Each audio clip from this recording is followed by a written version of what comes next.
Yo, what's good? Third time is the charm. All right, it's Brother Brandon. We're doing the podcast today.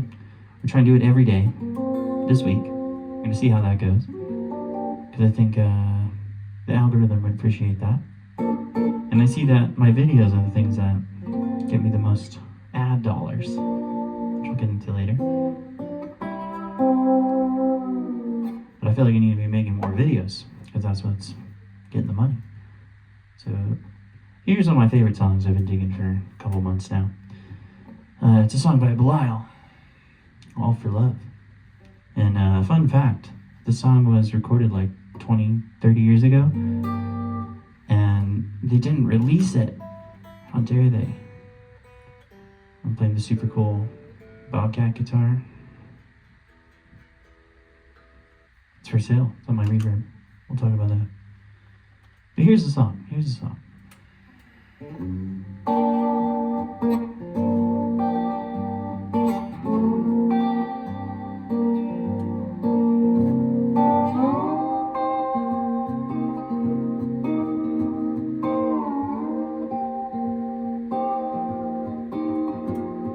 Cause I've played the fool before, and I stared at the sun till I burned out my eyes and blind. But a man must move on, and no time for regrets. And who lives to rehearse and rehearse the times you were here?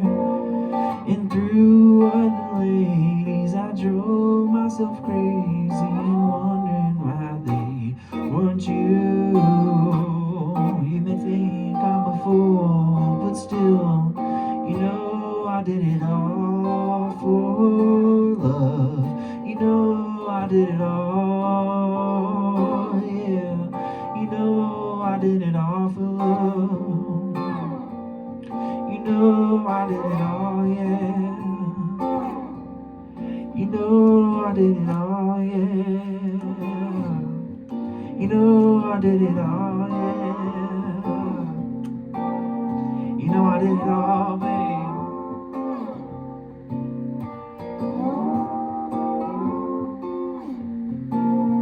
You know I did it all, yeah. There we go.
Cause I've played the fool before, and I stared at the sun till I burned out my eyes and blind. But a man must move on.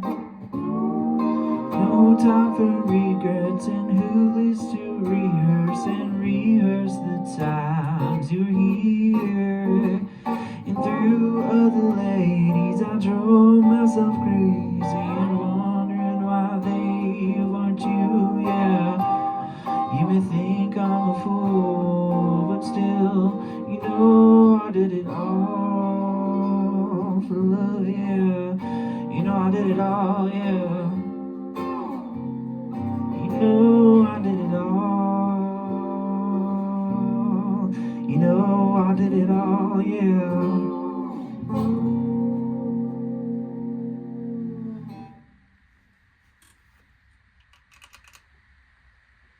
John, thank you, thanks for watching.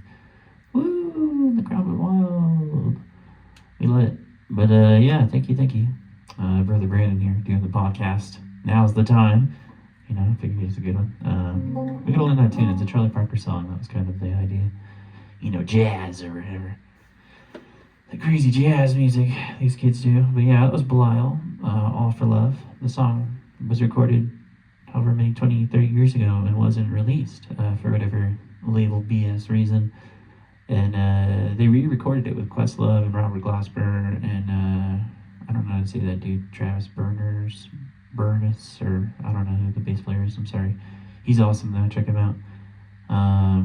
But yeah, that's a really cool thing. And I like that little concert series that they do. It's like 50 people, intimate, filmed, live, right there in the studio. It may even be like a restaurant or something, I don't know. It's pretty cool though, I like that idea. Intimate. You know, exclusive. Because I think a lot of stuff is just out there for free, you know. Music has value, my friends. Yeah, here, I've had this on my lap, so I just stopped looking at the ground. Yeah, okay, so new things in the works. I'm working on a new album right now, as always. I think I have like 24, 25 songs. I'm trying to get out into the universe, put on YouTube or whatever, on Spotify, you know. I don't have a lot of like motivation to put stuff on Spotify because I was looking the other day. I have 80,000 plays and I only have $4. It's just like, dude, what is going on with this thing, man? I don't even know. The Spotify is crooked, corrupt, evil. But then you look at YouTube, you know, I finally monetized my YouTube channel. Shout out YouTube. I made like $8 yesterday in ad money. So keep watching my videos. Keep watching the ads. Don't click skip. Get your boy 5 cents or whatever. That's pretty cool, you know? So it's like I have a lot more incentive to upload albums to YouTube than I do to Spotify. So yeah, we're trying to do that eventually, you know? Because I guess the process is I put them on Bandcamp, and then I download the Bandcamp, then I put that into my Ableton, and then I put that on YouTube, and then I wait a while to put them on Spotify, because if anyone's going to buy them or listen to it, they're going to do it like as soon as it comes out. And on Spotify, it's just like you have to get 1,000 plays per song to even get any listens. So you put it on either Bandcamp, people could buy it or pay what you want, you know, $5 to $10 suggested donation, but you could also download it for free. So you do that, and then, you know, I put it on YouTube, and then I make some ad money, and people watch it like really in the first couple of days or the first month or something like that.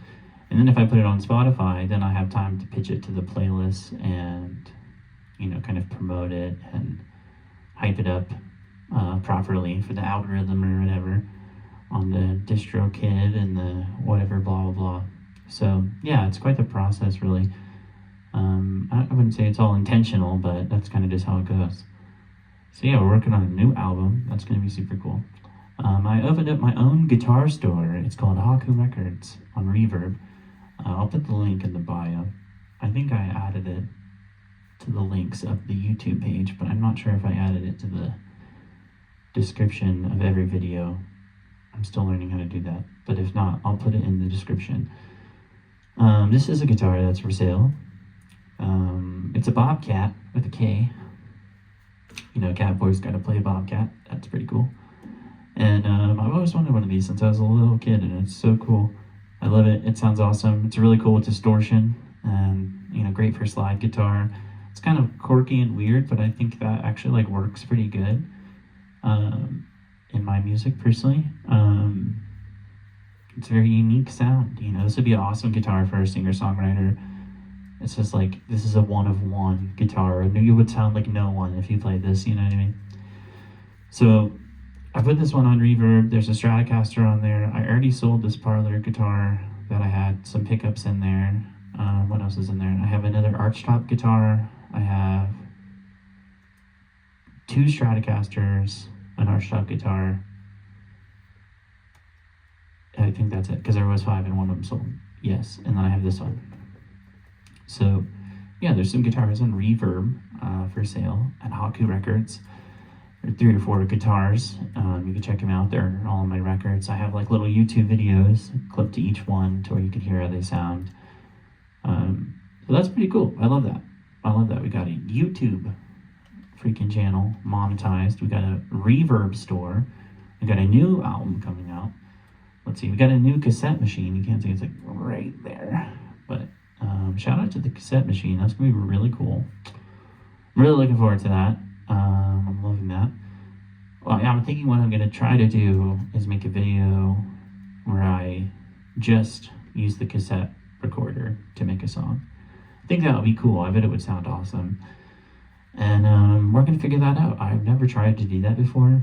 I've always just kind of like used the cassette to record like one track of the song. Like maybe, I just record the piano with the cassette player and then I put the piano or the cassette into the computer. So I do that sometimes, and I think that's a cool process. And if you have never done that, try that out. Also, I also want to make some tape loops. I haven't done that in so long, and it's kind of fun. It's like tactile, and it feels like you're doing like arts and crafts. So I want to do that because I have a million tapes, and I'm sure I can make some very interesting tape loops. And if I have like 1, 2, 3 cassette machines now, so I could like play like 3 different loops at once. That I could do like sound collage stuff. That sounds exciting. So we're gonna try to mess with that, I think, sometime this week, because I want to start doing some ambient music. I think I've already said that, and we did that last week, but I haven't recorded anything like that. I've been trying to finish up this 24-track album, but it's on the list, and it needs to be accomplished, and maybe I just do it, because I don't think it would take too long to do. But it would be fun, and it would sound really cool to do 3 cassette machines at once, playing like different kinds of loops, and I could be like using faders and shit. Ooh. That's a good idea. Okay. Where am I? When are we? Yeah, I think I already said this, but I'm gonna say it again because I'm trying to just like hype myself up. We're gonna make a new video every day. We're gonna do a new episode of the podcast every day. And then we're gonna put an album out as soon as I can. I don't have any really on the back burners, but everything's going good. We're gonna make a video every day. So since we monetized the channel, like I was saying, where I've made like $8 yesterday, and then homie, I forget your name, but shout out. I need to be like writing these people's names down when they hit up the super chat, and I can mention you guys on the podcast. That could be cool. That could be like a nice little ode or homage or something, But hats off to you, sir. Thank you for the $10 donation the other day. We needed that. It boosted my spirit. That's a very like bucket filling thing, Like for me, I guess with my personality or my mind, my way that my brain works, it's like I started getting some money on this thing. So I'm like, man, I'm inspired to do this, So if you feel so inclined, hit up the tip jar. I got 4 kids and need cigarettes. We love that. So since I monetized the channel, yeah, I made $8, but it, I was like, yo, give me my money. So I went to go try to get the money, and it says I got to make $100. So, I got to make at least $100 to even get the money, which is kind of lame. But if I'm making like $8 a day, it shouldn't take too long. That's not bad. That's some decent math. I can wait like 12 days or whatever. And yeah, so we're doing that. We're waiting, we're being patient, but I figured if we make videos every day, we would probably just make more money. So I need to make $100, so I need to make more videos. And then I also wrote, if you made it to this far in the video, you should like and subscribe. Okay, I say that all the time on my live streams, but like and subscribe. Hit up the super chat. That's super cool that we have that now. If you're finding this useful or inspiring, check out the super chat. Okay, we're gonna get to some music stuff now that we have this platform, our own little TV show. I figured we would shout out our good buddy Luke McQuarrie. He plays at Robert's Western World Wednesday through Saturday, 6:30 to 10:30, I believe. Maybe it's 6 to 10, but something like that. Sorry, I don't know. I don't go there that often, but he plays there every week, and he's incredible. I've been there, I don't know, 4 or 5 times, and the first time I was there, I remember recording this thing, and I sent it to him, and yeah, he was like, dude, this is awesome. And I listen to it all the time before I'm going to gigs or I'm just chilling. Because it's just on my phone, and I guess, like, you know, I kind of like live in the mountains, so like a lot of times I'll drive around and I won't have service. So it's nice to have some, like, whatever, just some tunes that I don't need like internet for. And this is a live recording I've listened to a bunch. And on where he's playing It Hurts Me Too, right? He does this lick where it's like I'll put it, let's tune it up. I'll put it over this, just like a chord so you have like some info. But I'm trying to just tune the guitar, but the pedals being silly. It's not the pedal's fault, it's me. User error. So this thing's kind of hard to do with only one foot, but that's okay. Alright, here's the lick. I'll show you the lick first. I'll get the hiccups.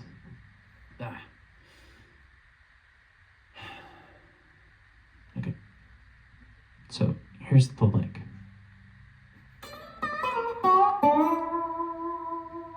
That's it.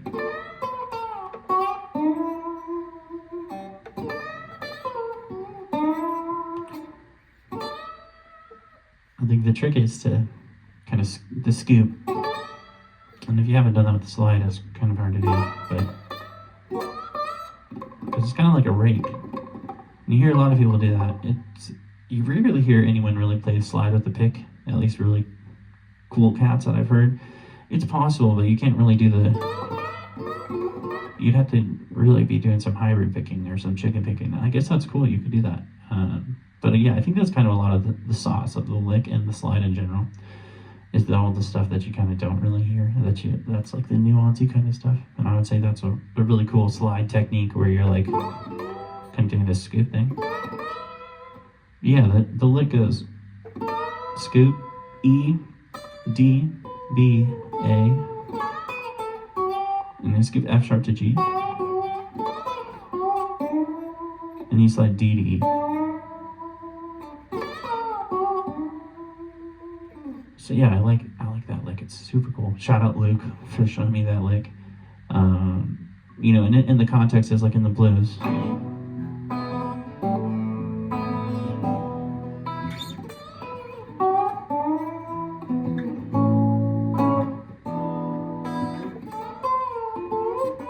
Go to 4, you know. Diminished.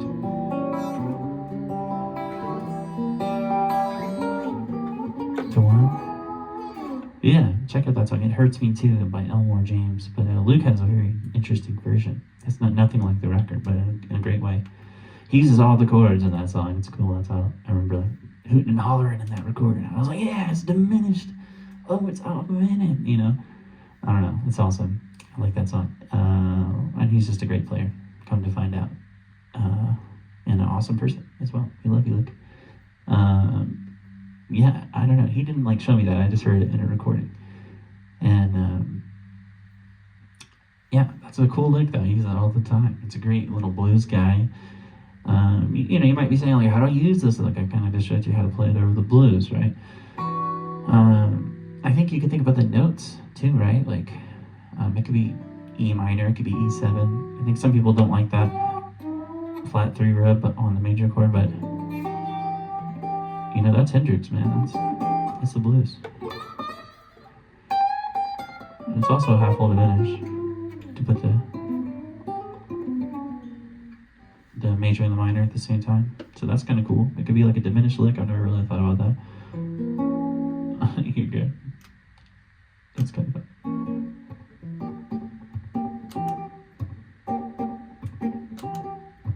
So I just E half diminished.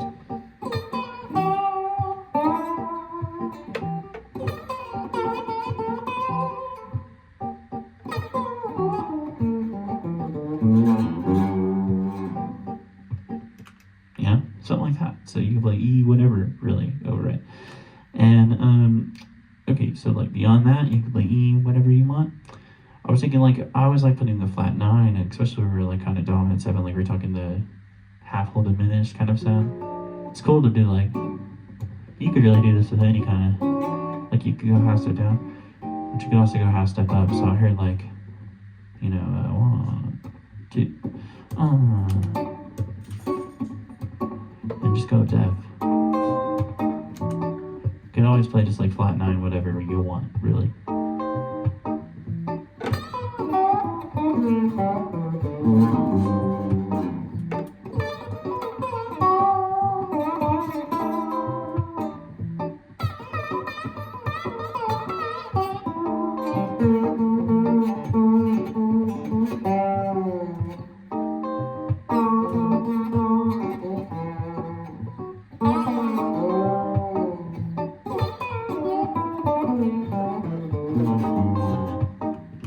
Alright, like that's on sick. Just E to F. I guess I'm playing E9, E, G sharp, D, F sharp, B. For all you tab nerds out there, it's a 7, 6, 7, 7, 7 with a low E. And you just move that shape either down a fret or up a fret, up a half step, down a half step. You can always do that. Anytime there's a dominant chord, that's a great sound. I think they just call that sidestepping or something. I don't know, but I just like putting the flat 9 over stuff in general where it doesn't belong, because sometimes it's cool, but sometimes it's not. And in this case, it is. So check that out. We got E to F, right? When I was thinking about it kind of in a nerd theory way, I was thinking it could be a really cool C major idea, because it has like really all the cool notes have. It could be kind of like almost a Lydian, but it's major 7, it's 13, it's 5, 3, 9. Like, what more could you want? I don't know. That's a pretty cool C major idea. So like, here's it over C major.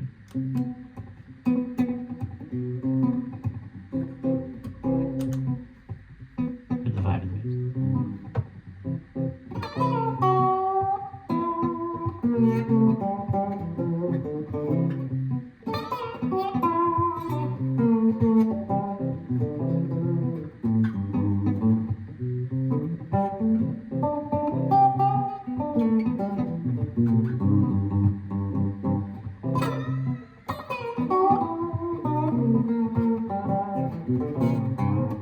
and honestly, do it 2 octaves, it's cool to get some variation. But yeah, man, you can play like really anything over C major, and maybe I'll do it the other way around. Like if I play the lick, I could play some chords over it.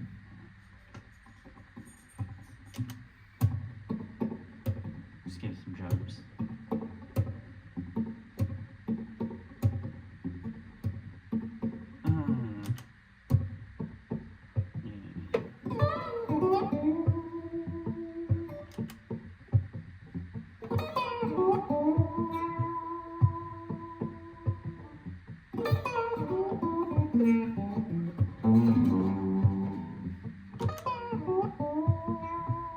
So there's the lick, right? And it's like, how many chords could we play over? We said E. We said F.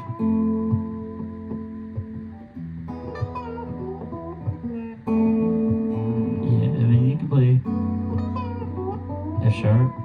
G major would be great because E minor. You could play, this is E major in first version.